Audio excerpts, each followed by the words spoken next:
1992ರಲ್ಲಿ ಇಲ್ಲಿರ್ತಕ್ಕಂತಹ ಸ್ವರ್ಣವರ್ಣದ ಮಹಾಮಾತೆ ಜ್ವಾಲಾಮಾಲಿನಿ ಅಮ್ಮನವರು ಕಳುವಾಗತ್ತೆ. ಸ್ವರ್ಣ ಬಂಗಾರದ್ದೇ ಹೆಚ್ಚು ಕಡಿಮೆ 2 kg. ಒಂದು ಪಾತಾಳ ನಾಗ, ಇನ್ನೊಂದು ಸಂಸಾರ ನಾಗ. ಪಾತಾಳ ನಾಗ ಅಂತಂದರೆ ಬಹುತೇಕವಾಗಿ 1 ಅಥವಾ 2 ನಾಗರುಗಳು ತಲೆ ಕೆಳಗಾಗಿರ್ತವೆ. ಸಂಸಾರ ನಾಗ ಅಂತಂತಂದರೆ ಅದ್ರ ಜೊತೆಗೆ ಮೊಟ್ಟೆಗಳು ಸಹ ಇರ್ತವೆ. ನಾಗಾರಾಧನೆ ಹೇಗೆ ಮಾಡಬೇಕು, ನಾಗರುಗಳು ಯಾರು, ಯಾವಾಗ ಆವಾಹನೆ ಮಾಡ್ಕೊಳ್ಬೇಕು, ಯಾವಾಗ ಅವುಗಳನ್ನು ಸಂತೃಪ್ತಿಗೊಳಿಸಬೇಕು, ಹೇಗೆ ಪೂಜಿಸಬೇಕು, ಯಾರು ಪೂಜಿಸಬೇಕು, ಯಾವಾಗ ಈ ಸಾಮ್ರಾಜ್ಯವನ್ನು ಕಟ್ಟಿ ಬೆಳೆಸಿ ಸಾಮ್ರಾಜ್ಯಕ್ಕೆ ಮಾರ್ಗದರ್ಶನವನ್ನು ನೀಡಿರ್ತಕ್ಕಂಥವರು ಸಮಂತಭದ್ರಾಚಾರ್ಯರು ಎನ್ನುವಂತಹ ಆಚಾರ್ಯ ಮುನಿಗಳು. ಹಸ್ತೆ ತ್ರಿಶೂಲ ಮಕರ ಧ್ವಜಬಾಣ ಚಾಪ. ತೀರ್ಥಂಕರರಿಗೆ ಮೊದಲನೇ ಪ್ರಾಶಸ್ತ್ಯ, ಅವರು ಎತ್ತರದಲ್ಲಿರ್ತಾರೆ, ಅವರು ಆಡಂಬರಗಳನ್ನು ಬಯಸೋದಿಲ್ಲ, ಅವರಿಗೇನಿದ್ರೂ ಅರ್ಚನೆ ಮತ್ತು ಆರಾಧನೆ. ಜ್ವಾಲಾಮಾಲಿನಿ ಅಮ್ಮನವರಿಗೆ ಅಲಂಕಾರಗಳನ್ನು ಮಾಡಬಹುದು, ಅರ್ಚನೆ ಮಾಡ್ಬೋದು, ಆರಾಧನೆ ಮಾಡ್ಬೋದು, ವರಗಳನ್ನು ಬೇಡ್ಕೊಳ್ಬಹುದು, ಕಷ್ಟಗಳನ್ನು. ಇಲ್ಲಿ 24 ತೀರ್ಥಂಕರರ ಪೀಠಗಳು ಇದ್ದವು ಅನ್ನುವಂಥದ್ದಕ್ಕೆ ಏಕರೂಪದಲ್ಲಿರ್ತಕ್ಕಂಥ ತೀರ್ಥಂಕರಗಳೇ ಸಾಕ್ಷಿ. ಅನಂತ, ವಾಸುಕಿ, ಶೇಷ, ತಕ್ಷಕ, ಕಾರ್ಕೋಟಕ, ಶಂಖಪಾಲ, ಪದ್ಮ, ಮಹಾಪದ್ಮ ಅಂತ ಹೇಳಿ ಕರಿತೀವಲ್ವಾ. ಹಾಗೆಯೇ ಅದರಲ್ಲೇ ಸ್ವಲ್ಪ ಡಿಫ್ರೆನ್ಸಿಯೇಷನ್ ಬರುತ್ತೆ, ಪಾತಾಳನಾಗ ಮತ್ತು ಸಂಸಾರನಾಗ. ಜೈನ ಆಗಮ ಶಾಸ್ತ್ರಗಳು ಇದರಲ್ಲಿದ್ದಾವೆ. ತಾಯಿ ಜಗನ್ಮಾತೆ ಜಗತ್. ಗೇರುಸೊಪ್ಪದಲ್ಲಿ ನಮ್ಮನ್ನು ಇವಾಗ ಎಲ್ಲಿ ಕರ್ಕೊಂಡು ಹೋಗ್ತಾ ಇದ್ದೀರಾ ಸರ್? ಮೇಡಮ್, ಈಗ ನಾನು ಕರ್ಕೊಂಡು ಬರ್ತಾ ಇರ್ತಕ್ಕಂಥದ್ದು ಗೇರುಸೊಪ್ಪೆಯ ನಾಡಿನ ಅಧಿದೇವತೆ. ಓ, ನಾಡದೇವತೆ. ಆ ಕಾಲದ ಆ ರಾಜ್ಯದ ನಾಡ ಅಧಿದೇವತೆ ಜ್ವಾಲಾಮಾಲಿನಿ ಅಮ್ಮನವರ ದೇವಸ್ಥಾನಕ್ಕೆ ಬರ್ತಾ ಇದ್ದೀವಿ. ಈಗ ಹೇಗೆ ನಮ್ಮಲ್ಲಿ ನಾಡದೇವತೆ ಚಾಮುಂಡೇಶ್ವರಿ ಅಂತೇಳಿ ಕರ್ನಾಟಕದ ನಾಡದೇವತೆ ಅಂತಂದು ಹೇಳಿ ನಾವು ಕರಿತೇವೆಯೋ, ಹಾಗೆ ಗೇರುಸೊಪ್ಪದ ಅಥವಾ ನಗರ ಬಸ್ತಿ ಕೆರೆಯ ಅಥವಾ ನಗಿರಿ ಸಾಮ್ರಾಜ್ಯದ ನಾಡದೇವತೆಯಾಗಿ ಈ ಜ್ವಾಲಾಮಾಲಿನಿ ಅಮ್ಮನವರು ಇದ್ದರು ಅನ್ನುವಂಥದ್ದಕ್ಕೆ ಹಲವು ಪುರಾತನವಾಗಿರ್ತಕ್ಕಂಥ ಸಾಕ್ಷ್ಯಗಳು ನಮ್ಮಲ್ಲಿವೆ, ಮತ್ತು ಅದು ಪ್ರತೀತಿಯೂ ಸಹ ಹಾಗೇ ಇದೆ. ಈಗ ನಾವು ಹೋಗ್ತಾ ಇರ್ತಕ್ಕಂಥದ್ದು ಅದೇ ಮಹಾಮಾತೆ ಜ್ವಾಲಾಮಾಲಿನಿ ಅಮ್ಮನವರ ದೇವಾಲಯಕ್ಕೆ.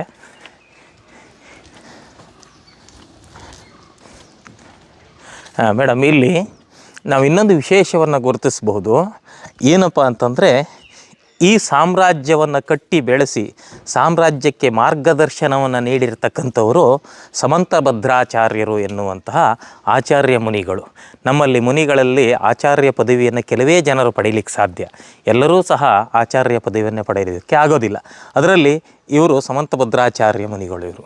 ಇವರು ಈ ಸಾಮ್ರಾಜ್ಯದ ಸಂಪೂರ್ಣ ರೂಪುರೇಷೆಯನ್ನು ಹಾಗೂ ಸಾಮ್ರಾಜ್ಯಕ್ಕೆ ಬೇಕಾಗಿರ್ತಕ್ಕಂತಹ ಎಲ್ಲ ವಿದ್ವತ್ತನ್ನು ಇಲ್ಲಿಯ ರಾಜರುಗಳಿಗೆ ಅಥವಾ ಇಲ್ಲಿಯ ಆಡಳಿತ ವರ್ಗಕ್ಕೆ ಧಾರೆ ಎರೆದಿರ್ತಕ್ಕಂಥವ್ರು ಈ ಸಮಂತಭದ್ರಾ ಮುನಿಗಳು. ಯಾವ ರೀತಿ ಅಂತ ರಾಜಗುರುಗಳು ಅಂತ. ರಾಜಗುರುಗಳು. ನಂತರ ಇವರ ಕಾಲಾಂತರದಲ್ಲಿ ಇಲ್ಲಿ ಇರ್ತಕ್ಕಂತಹ ಪೀಠದ ಹೆಸರು ಸಮಂತಭದ್ರ ಪೀಠ ಅಂತ ಹೇಳಿ ಕರೀತಾ ಇದ್ರು. ಅದೀಗ ನಾಶ ಆಗಿ ಹೋಗಿದೆ ಅದು.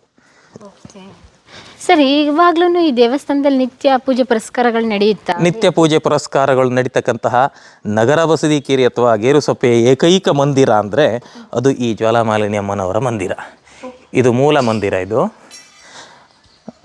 ಇದೇನು ಸರ್ 1008 ಶ್ರೀ ಪಾರ್ಶ್ವನಾಥ ತೀರ್ಥಂಕರರು ಶ್ರೀ ಜ್ವಾಲಾಮಾಲಿನಿ ಅಮ್ಮನವರು ಅಂದರೆ ಯಕ್ಷಣಿಯರು ಇದ್ದೇ ಇರ್ತಾರೆ.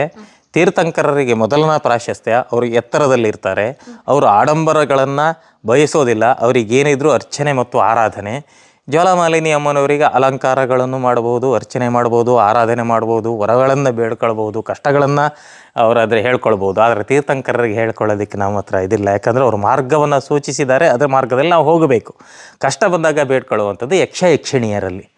ಓಕೆ, ಇದೆಲ್ಲ ಪೇಂಟ್ ಮಾಡಿದಾರಲ್ಲ, ಇದು ಗಾರಿದ ಅಥವಾ ಇದು ಕಲ್ಲಿದು? ಇದು ಹಳೆಯ ಕಲ್ಲುಗಳಿವು, ಅದಕ್ಕೆ ಪೇಂಟ್ ಮಾಡಿದ್ದಾರೆ ಮೇಡಮ್. ಇದಕ್ಕೆ ಪೂರ್ವದಲ್ಲಿ ಹೀಗೆ ಸುತ್ತುವರದೇ ಬರೋಣ ಬರ್ರಿ. ಇದು ದೇವಾಲಯಕ್ಕೆ ದಿನ ಬಳಕೆಗೆ ಬಳಸ್ತಾ ಇರ್ತಕ್ಕಂಥ ಬಾವಿ. ಇದು ವ್ಯವಸ್ಥಿತವಾಗಿದೆ. ಓ, ಇಲ್ಲಿ ತೀರ್ಥಂಕರರೆಲ್ಲ ನೋಡ್ತಾ ಇದ್ದೀವಲ್ಲ. ಹೌದು, ಭಾಳಷ್ಟು ಬಸದಿಯ ತೀರ್ಥಂಕರಗಳು ಇಲ್ಲೇ ಇದ್ದಾವೆ. ಒಂದೇ ಕಡೆ? ಹೌದು, ಇದು ಬೇರೆ ಬೇರೆ ಕಡೆ ಹಾಳಾಗಿರುವಂಥದ್ದು ಅಥವಾ ಅಧಪತನ ಆಗಿರುವಂಥದ್ದನ್ನು ತೆಗೆದುಕೊಂಡು ಬಂದು ನಾವಿಲ್ಲಿ ಇಟ್ಕೊಂಡಿದ್ದೀವಿ. ಈ ಶಿಲೆಗಳು ಬೇರೆ ರೀತಿ ಇದೆಯಲ್ಲ ಸರ್? ಇವು ಬಿಳಿ ಶಿಲೆಗಳಿವು. ಇವು ಬೇರೆ ಭಾಗದಿಂದ ಬಂದಿರತಕ್ಕಂತಹ ಶಿಲೆಗಳಿವು. ಇವು ಸಹ ತೀರ್ಥಂಕರರು. ಪೀಠ ಇಲ್ಲ, ಅದನ್ನು ಸುಮ್ಮನೆ ಹೀಗೆ ಮೇಲ್ಭಾಗದಲ್ಲಿ ಇಟ್ಟಿದ್ವಿ. ಪೀಠದಲ್ಲಿ ಅಂತಂದರೆ ಇದ್ರದ್ದು ಪೀಠ ಅಲ್ಲ ಇದು. ಆ ಪೀಠದಲ್ಲಿ ಲಾಂಛನಗಳಿರ್ತಿದ್ವು, ಲಾಂಛನಗಳಿಲ್ಲ. ಇವೆಲ್ಲ ಅಭಿಷೇಕ ಮಾಡಿ ಸೌದು ಹೋಗಿರ್ತಕ್ಕಂಥವುಗಳು. ಹಾಗಾಗಿ ಇಲ್ಲಿ 24 ತೀರ್ಥಂಕರರ ಪೀಠಗಳು ಇದ್ದವು ಅನ್ನುವಂಥದ್ದಕ್ಕೆ ಏಕರೂಪದಲ್ಲಿರ್ತಕ್ಕಂಥ ತೀರ್ಥಂಕರಗಳೇ ಸಾಕ್ಷಿ. ಅವರಿಗೆ ಇದರಲ್ಲಿ ಈಗ 9 ತೀರ್ಥಂಕರನ್ನು ಮಾತ್ರ ನೋಡ್ಬೋದು. ಇನ್ನು ಉಳಿದಿರತಕ್ಕಂಥ 15 ತೀರ್ಥಂಕರರು ಕಾಣಿಸ್ತಾ ಇಲ್ಲ. ಪರ್ಯಾಸ. ಆಮೇಲೆ ಇಲ್ಲಿ ಆ ಕಡೆ ಈ ಕಡೆ ಇರ್ತಕ್ಕಂತಹ ಎಲ್ಲರನ್ನೂ ಸಹ ಇಲ್ಲಿ ಎತ್ಕೊಂಡು ಬಂದು ಇಟ್ಟಿದ್ದೀವಿ ನಾವು. ಇಲ್ಲಿ ನೋಡ್ರಿ, ಎಲ್ಲವನ್ನು ನಾವು ನೋಡ್ಬೋದು. ವೀರಭದ್ರ, ಕ್ಷೇತ್ರಪಾಲ, ಆನಂತರ ಮಹಾಸತಿ, ಇವರೆಲ್ಲ ಮಹಾಸತಿ, ಗಣಪತಿ, ಆನಂತರ ಅವರು ಮಹಾಸತಿ, ಕ್ಷೇತ್ರಪಾಲ, ಇವರೆಲ್ಲ. ಇಲ್ಲಿ ಕ್ಷೇತ್ರಪಾಲರಲ್ಲಿ ಒಂದು ವಿಶೇಷ ಏನಪ್ಪ ಅಂತಂದರೆ, ಕಲ್ಲಿನಲ್ಲಿ ಒಂದು ಇದು ಏನು ಸೌಂಡ್ ಬರತ್ತೆ. ಇದರಲ್ಲಿಲ್ಲ, ಅದರಲ್ಲಿ ತೋರಿಸ್ತೇನೆ ನಾನು. ಹೆಣ್ಣು ಮತ್ತು ಗಂಡು ಕಲ್ಲು ಅಂತಂದು ಹೇಳಿ ವಿಭಾಗ ಮಾಡ್ತಾರೆ. ಅಂದರೆ ಇಲ್ಲಿದೆ ಅಂತಲ್ಲ, ಹಿಂಭಾಗದಲ್ಲಿ ದೇವಸ್ಥಾನದ ಬೀದಿ ಇತ್ತು, ಅಲ್ಲಿಂದನೂ ಸಹ ಕೆಲವು ಬಂದಿದ್ದಾವೆ ನೋಡ್ರಿ. ಅವು ಯಾವ ಕಲ್ಲಿನಲ್ಲೂ ಆ ಶಬ್ದ ಇಲ್ಲ. ಕೆಲವು ಶಬ್ದಗಳು ಮಾತ್ರ ಇದನ್ನು ಗಂಡು ಕಲ್ಲು ಅಂತ ಹೇಳಿ ಕರೀತಾರೆ ಶಿಲ್ಪಶಾಸ್ತ್ರದಲ್ಲಿ. ಇದೇನಿದೆ ಸರ್? ಅದು ಪಿರಂಗಿಗುಂಡು. ಅದು ಪಿರಂಗಿಗಳನ್ನು ಬಳಸುವಂಥದ್ದಕ್ಕೆ ಇಲ್ಲಿ ಕುರುಹುಗಳು ಪಿರಂಗಿಗಳದ್ದು ಕಾಣೋದಿಲ್ಲ. ಬಟ್ ಇದರಲ್ಲಿ ನಾವು ಎಲ್ಲಿ ನೋಡ್ತೇವೆ, ಕಾಗಾಲು ಕೋಟೆಯಲ್ಲೂ ನೋಡಬಹುದು, ಕಾನೂರು ಕೋಟೆಯಲ್ಲೂ ಸಹ ನೋಡ್ಬೋದು. ಪಿರಂಗಿಗಳನ್ನು ನೋಡ್ಬೋದು. ಇವಾಗಲೂ ಇದು ಒಡೆದಿದ್ದಾವೆ, ಇವಾಗಲೂ ಇದ್ದಾವೆ. ಓಕೆ, ಬನ್ನಿ ಸರ್, ಅದ್ರ ಬಗ್ಗೆ, ಪಿರಂಗಿಗಳ ಬಗ್ಗೆ, ಯುದ್ಧಗಳ ಬಗ್ಗೆ ಅಲ್ಲಿನೇ ಹೋಗಿ ಮಾತಾಡೋಣ. ಅದಕ್ಕೂ ಮುಂಚೆ ಜ್ವಾಲಾಮುಖಿ ಅಮ್ಮನವರ ದರ್ಶನ ಮಾಡೋಣ. ಜ್ವಾಲಾಮಾಲಿನಿ ಅಮ್ಮನವರು ಇವೆಲ್ಲ ಬಸದಿಗೆ ಸಂಬಂಧಪಟ್ಟಿರ್ತಕ್ಕಂಥದ್ದು. ಇಲ್ಲಿ ಕಾಣಿಸ್ತಾ ಇರತಕ್ಕಂಥದ್ದು ಇದನ್ನು ನಾವು ಸಭಾಮಂಟಪ ಅಂತ ಹೇಳಿ ಕರಿತೀವಿ.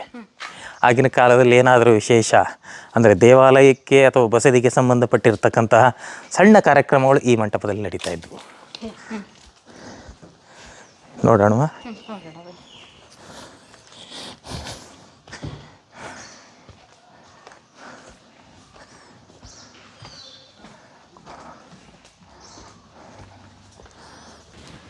ಅಯ್ಯೋ, ಏನು ಸರ್ ಇಷ್ಟೊಂದು ಹಾಳಾಗಿರುವೆಲ್ಲ ಇಲ್ತಂದು? ಎಲ್ಲ ಹಾಳಾಗೋಗಿದೆ, ಏನು ಮಾಡೋಣ ವೀಣು. ಈಗಾದರೂ ಸ್ವಲ್ಪ ಮಟ್ಟಿಗಿದೆ ಅನ್ನುವಂಥದ್ದನ್ನು ನೆಮ್ಮದಿಯಿಂದ ಸಮಾಧಾನ ಪಟ್ಕೊಳ್ಬಹುದು. ಎಷ್ಟು ತೀರ್ಥಂಕರರ ಮೂರ್ತಿಗಳು. ಆಮೇಲೆ ನಾಗರ ವಿಶೇಷತೆ ನೋಡಿ, ಬಹುತೇಕ ಪಾತಾಳ ನಾಗ ಮತ್ತು ಸಂಸಾರ ನಾಗಗಳು, ಇವುಗಳ ಪಾತಾಳ ನಾಗ ಅಂತ ಹೇಳಿ ಕರಿತೇವೆ. ಇದ್ರ ವಿಶೇಷತೆ ಏನಪ್ಪ ಅಂತಂದರೆ, ನಮ್ಮಲ್ಲಿ ಸಾಮಾನ್ಯವಾಗಿ ನಾಗಾರಾಧನೆ ಅನ್ನುವಂಥದ್ದು ನಮ್ಮಲ್ಲೂ ಸಹ ಇದೆ. ಫಾರ್ ಎಕ್ಸಾಂಪಲ್ಲು, ನಮ್ಮೂರಲ್ಲಿ ಏನು ಬಂಕನಬಳ್ಳು ಅಂತ ಹೇಳಿ ಮುಳುಗಡೆಯಾಗಿದೆ, ಅಲ್ಲಿ ಪದ್ಮಾವತಿ ಯಕ್ಷ ದೇವಾಲಯ ಇತ್ತು. ಅಲ್ಲಿ ಹೆಚ್ಚು ಕಡಿಮೆ ಈಗಲೂ 1,000ಕ್ಕೂ ಹೆಚ್ಚು ನಾಗರುಗಳ ವಿಗ್ರಹಗಳು ನೀರಿನಲ್ಲಿ ಮುಳುಗಡೆಯಾಗಿದೆ. 1,000ಕ್ಕೂ ಹೆಚ್ಚು. ಎಲ್ಲ ಕಲ್ಲಿನ ಹೂಗಳಿದ್ವು. ಅಮೃತ ಶಿಲೆಯ ನಾಗರು ಸಹ ಇತ್ತು. ಆನಂತರ ಈ ರೀತಿಯಾಗಿರ್ತಕ್ಕಂಥ ಹಲವು ನಾಗರುಗಳಿದ್ವು ಬಿಡ್ರಿ. ಎಲ್ಲ ನಾಗರುಗಳು ಸಹ ಅಲ್ಲಿದ್ದವು. ಅದೇ ರೀತಿ ನಮ್ಮಲ್ಲೂ ಸಹ ನಾಗಾರಾಧನೆ ಇತ್ತು ಅನ್ನುವಂಥದ್ದಕ್ಕೆ ಅದೊಂದು ಉದಾಹರಣೆ. ಜೊತೆಯಲ್ಲಿ ನಮ್ಮಲ್ಲಿ ಬಹುತೇಕವಾಗಿ ಆರಾಧನೆ ಮಾಡುವಂತಹ ನಾಗರುಗಳು ಯಾವಪ್ಪ ಅಂತಂದರೆ, ಒಂದು ಪಾತಾಳ ನಾಗ, ಇನ್ನೊಂದು ಸಂಸಾರ ನಾಗ. ಪಾತಾಳ ನಾಗ ಅಂತಂದರೆ ಬಹುತೇಕವಾಗಿ 1 ಅಥವಾ 2 ನಾಗರುಗಳು ತಲೆ ಕೆಳಗಾಗಿರ್ತವೆ. ಸಂಸಾರ ನಾಗ ಅಂತಂತಂದರೆ ಅದ್ರ ಜೊತೆಗೆ ಮೊಟ್ಟೆಗಳು ಸಹ ಇರ್ತವೆ. ಈಗ ಅಲ್ಲೆಲ್ಲ ಇದ್ದಿರ್ತಕ್ಕಂಥವುಗಳಲ್ಲಿ ಮೊಟ್ಟೆಗಳು ಮುಂದೆಲ್ಲ ಕಾಣಿಸ್ತವೆ, ಮೊಟ್ಟೆಗಳು ಇರ್ತವೆ. ಇವುಗಳು ನಾಗರಲ್ಲಿ ವಿಶೇಷ. ಈಗೇನು ಅಷ್ಟಕುಲ ನಾಗದೇವತೆಯರು ಅಂತಂದು ಹೇಳಿ ನಾವು ಕರಿತೇವೆ. ಏನು ಅನಂತ, ವಾಸುಕಿ, ಶೇಷ, ತಕ್ಷಕ, ಕಾರ್ಕೋಟಕ, ಶಂಖಪಾಲ, ಪದ್ಮ, ಮಹಾಪದ್ಮ ಅಂತ ಹೇಳಿ ಕರಿತೀವಲ್ವಾ.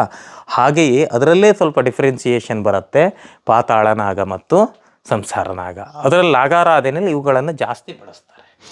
ಮೊಟ್ಟೆ ಅಂತ ಹೇಳಿದ್ರೆ ಇಲ್ಲಿ ರೌಂಡ್ ರೌಂಡ್ ಆಗಿದೆ.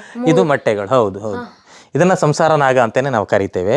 ಮೊಟ್ಟೆಗಳಿಲ್ಲದೆ ಬರೀತ ಅದು ತಲೆ ಕೆಳಗಾಗಿತ್ತು ಅಂದ್ರೆ ಪಾತಾಳ ನಾಗ. ಅವೆರಡಕ್ಕೂ ಏನ್ ಡಿಫ್ರೆನ್ಸ್?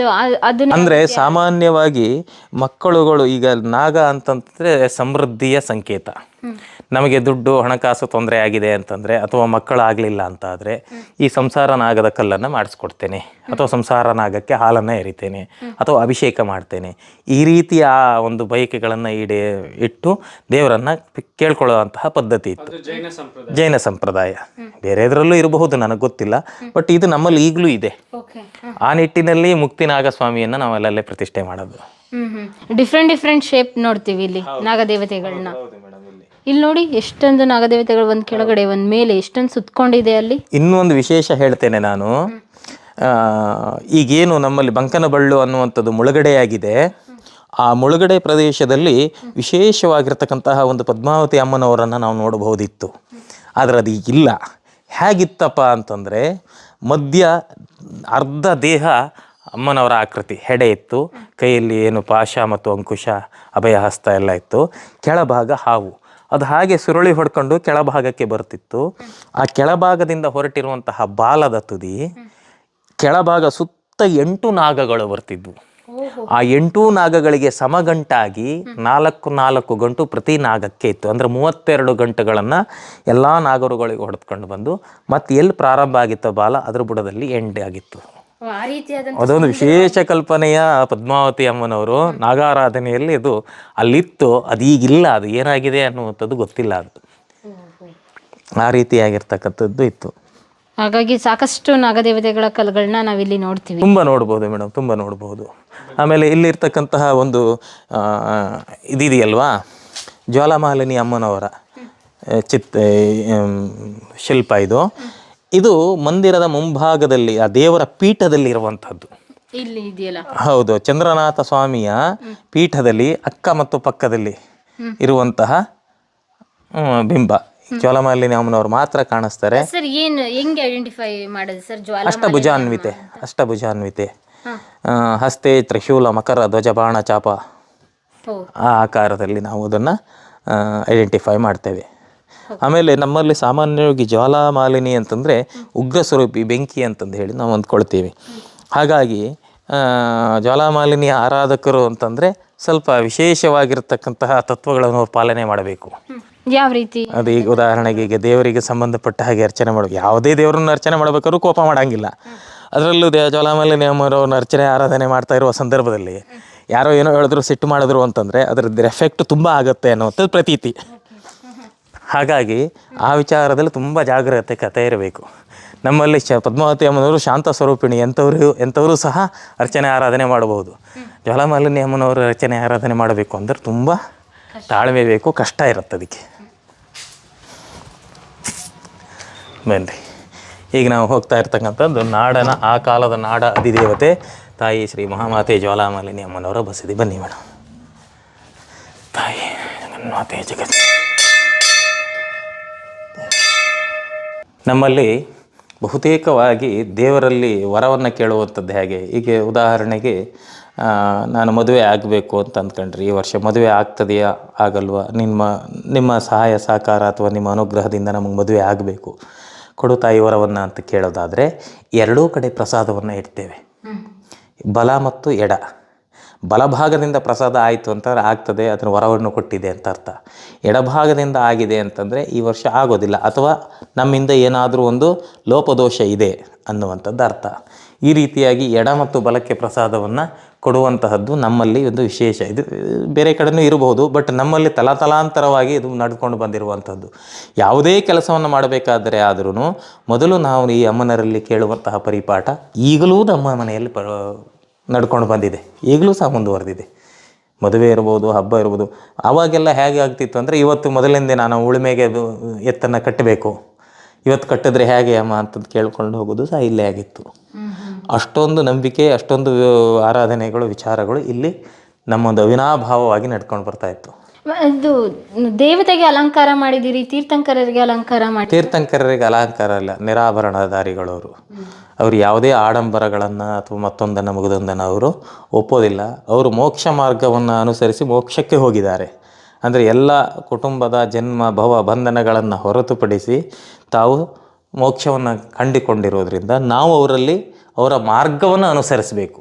ಕಷ್ಟ ಸುಖ ಬಂದರೆ ದೇವತೆಗಳನ್ನು ಅಂದರೆ ಯಕ್ಷಿಣಿಯರನ್ನು ಕೇಳಬೇಕು. ಓಕೆ, ಇಲ್ಲಿ ಮುಂದೆ 2 ದೇವತೆಗಳನ್ನ ನೋಡ್ತೀವಲ್ಲ, ಇದ್ರ ವಿಶೇಷತೆ? ಇವರು ಸಹ ಜ್ವಾಲಾಮಾಲಿನಿ ಅಮ್ಮನವರು. ಇವರನ್ನು ಯಾಕೆ ಪ್ರತಿಷ್ಠೆ ಮಾಡಿದೆವು ಅಂತಂತಂದರೆ 1992ರಲ್ಲಿ ಇಲ್ಲಿರ್ತಕ್ಕಂತಹ ಸ್ವರ್ಣವರ್ಣದ ಮಹಾಮಾತೆ ಜ್ವಾಲಾಮಾಲಿನಿ ಅಮ್ಮನವರು ಕಳುವಾಗತ್ತೆ. ಸ್ವರ್ಣ ಬಂಗಾರದ್ದೇ ಹೆಚ್ಚು ಕಡಿಮೆ 2 kg ಆಸುಪಾಸಿತ್ತು, 2 kg ಆಸುಪಾಸಿತ್ತು. ಅದು ಚೆನ್ನಭೈರಾದೇವಿ ಕಾಲಘಟ್ಟಕ್ಕಿಂತ ಹಿಂದಿನದ್ದದು. ಅದು ಕಳ್ಳತನ ಆಗತ್ತೆ. ಕಳ್ಳತನ ಆದಾಗ ಪೀಠವನ್ನು ಖಾಲಿ ಇಡಬಾರ್ದು ಅನ್ನೋಂಥ ದೃಷ್ಟಿಯಿಂದ ಅದನ್ನು ಮಾಡುವ ಪೂರ್ವದಲ್ಲಿ ಈ ಅಮ್ಮನವರನ್ನು ಇಲ್ಲಿ ಪ್ರತಿಷ್ಠೆ ಮಾಡಿರುವಂಥದ್ದು. ಹಾಗಾಗಿ ಇವರೂ ಸಹ ಜ್ವಾಲಾಮಾಲಿನಿ ಅಮ್ಮನವರು. ಅವರು ಬ್ರಹ್ಮಯಕ್ಷ ಅಂತ ಹೇಳಿ ನಾವು ಕರಿತೇವೆ. ಬ್ರಹ್ಮಯಕ್ಷ ಅಥವಾ ಕ್ಷೇತ್ರಪಾಲ ಅಂತಂದು ಹೇಳಿ. ಸೊ ಅವರು ಸಹ ವಿಶೇಷ ಕಲ್ಲು ಹೀಗೆ ಹೊಡೆದ್ರೆ ಟಣ್ ಅನ್ನತ್ತದು. ಅವರು ಸಹ ಬಸದಿಯ ಹೊರಭಾಗದಲ್ಲಿರುವಂಥವರು. ಆಮೇಲೆ ಜ್ವಾಲಾಮಾಲಿನಿ ಅಮ್ಮನವರ ಆ ಕಡೆ ಮತ್ತು ಈ ಕಡೆ ಎರಡೂ ಕಡೆ ಕೂಷ್ಮಾಂಡಿನಿ ಮತ್ತು ಪದ್ಮಾವತಿ ಅಮ್ಮನವರು ಇದ್ದಾರೆ. ಸಾಮಾನ್ಯವಾಗಿ ಗೇರುಸೊಪ್ಪ ಒಂದು ಕಲ್ಪನೆಯಲ್ಲಿ ಬಹುತೇಕ ಯಕ್ಷಿಣಿಯರು ಸ್ಟ್ಯಾಂಡಿಂಗ್ ಪೊಸಿಷನ್ ಅಂದರೆ ಖಡ್ಗಾಸನದಲ್ಲಿಯೇ ಇರ್ತಾರೆ. ಜಾಸ್ತಿ ಖಡ್ಗಾಸನಕ್ಕೆ ಪ್ರಾಶಸ್ತ್ಯ. ಇಲ್ಲಿ ನೋಡ್ರಿ, ಇಲ್ಲಿ ಕೂಷ್ಮಾಂಡಿನಿ ಅಮ್ಮನವರು ಸಹ ಸಿಂಹವಾಹಿನಿಯಾಗಿದ್ದಾಳಲ್ಲಿ. ಈ ಕಡೆ ಬಲಭಾಗದಲ್ಲಿ, ದೇವರ ಬಲಭಾಗದಲ್ಲಿ. ಎಡಭಾಗದಲ್ಲಿ ಪದ್ಮಾವತಿ ಅಮ್ಮನವರು ನಿಂತಿರುವ ಸ್ಟ್ಯಾಂಡಿಂಗ್ ಖಡ್ಗಾಸನದಲ್ಲಿದ್ದಾರೆ. ಹಾಗೆ ಬಹುತೇಕ ಯಕ್ಷಿಣಿಯರು ಗೇರುಸೊಪ್ಪೆಯಲ್ಲಿ ಖಡ್ಗಾಸನದಲ್ಲೇ ಇರ್ತಾರೆ. ಗೇರುಸೊಪ್ಪೆ ಎಲ್ಲಿ ಸಂಸ್ಕೃತಿ ಇದೆಯೋ ಅಲ್ಲೆಲ್ಲ ಹಾಗೇ ಇದೆ. ಸರ್ ಇದೇನಿದು? ಇದು ಧವಲ ಮತ್ತು ಜಯಧವಲ ಕೃತಿಗಳ ಸಂಪುಟಗಳಿವು. ಇವುಗಳು ನಮ್ಮ ಮೂಡುಬಿದ್ರೆ ಮಠದಿಂದ ಮಾಡಿರ್ತಕ್ಕಂಥವುಗಳು. ಇವುಗಳು ಒಟ್ಟು 16-17 ಸಂಪುಟಗಳು ಬರ್ತವೆ. ಜೈನ ಆಗಮ ಶಾಸ್ತ್ರಗಳು ಇದರಲ್ಲಿದ್ದಾವೆ. ಓಕೆ. ಯಾವ ಭಾಷೆಯಲ್ಲಿದೆ? ಇದು ಆಲ್ಮೋಸ್ಟ್ ಆಲ್ ಪ್ರಾಕೃತ ಭಾಷೆಯಲ್ಲಿದೆ. ಇದೀಗ ಕನ್ನಡಕ್ಕೆ ತರ್ಜುಮೆ ಮಾಡಿದ್ದಾರೆ ಬೆಳಗೊಳದ ಸ್ವಾಮೀಜಿಗಳು ಅನ್ಸುತ್ತೆ.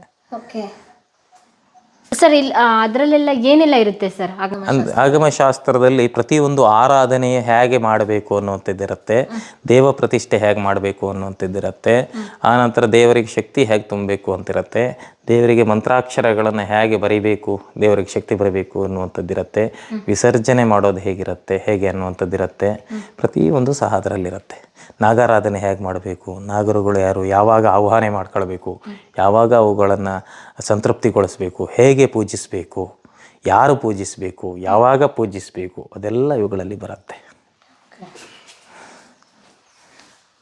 ಪ್ರಿಯ ವೀಕ್ಷಕರೇ, ನಾವು ತೋರಿಸುತ್ತಿರುವ ಇತಿಹಾಸದ ಕಥೆಗಳು ಕನ್ನಡದ ಕಲೆ, ಸಾಹಿತ್ಯ, ಸಂಸ್ಕೃತಿ, ಜನಜೀವನ, ಇತಿಹಾಸ ಸೃಷ್ಟಿಸಿದ ಜನಸಾಮಾನ್ಯರ ಅಸಾಮಾನ್ಯ ಕಥೆಗಳು ನಿಮಗೆ ಇಷ್ಟ ಆಗಿದ್ಯಾ? ಹಾಗಿದ್ರೆ ವಿಡಿಯೋ ನೋಡಿ ಸುಮ್ಮನಾಗ್ಬೇಡಿ, ಶೇರ್ ಮಾಡಿ, ಸಪೋರ್ಟ್ ಮಾಡಿ, ನಮ್ಮೊಂದಿಗೆ ಜೊತೆಯಾಗಿ. ಇದು ನೀವೇ ಬೆಳೆಸಿದ ನಿಮ್ಮ ನೆಚ್ಚಿನ ಡಿಜಿಟಲ್ ಮಾಧ್ಯಮ. ಇನ್ಮುಂದೆ ನಿಮಗಾಗಿ ಇನ್ನಷ್ಟು ವಿನೂತನ ಶೈಲಿಯಲ್ಲಿ ಬರಲಿದೆ. ನೈತಿಕ ಬೆಂಬಲದ ಜೊತೆಗೆ ಆರ್ಥಿಕ ಬೆಂಬಲ ನೀಡಿ. ನಿಮ್ಮ ಬೆಂಬಲವೇ ನಮಗೆ ಪ್ರೇರಣೆ, ಸ್ಫೂರ್ತಿ ಕೂಡ. ನಿಮ್ಮ ಬೆಂಬಲದೊಂದಿಗೆ ನಮ್ಮ ಪಯಣ ಮುಂದುವರಿಯುತ್ತಿದೆ. ಸಾಮಾಜಿಕ ಬದಲಾವಣೆಗೆ ಜೊತೆಯಾಗಿ ನಮ್ಮ ಮುಂದಿನ ಪೀಳಿಗೆಗೆ ಕರ್ನಾಟಕದ ಇತಿಹಾಸ ಉಳಿಸೋಣ.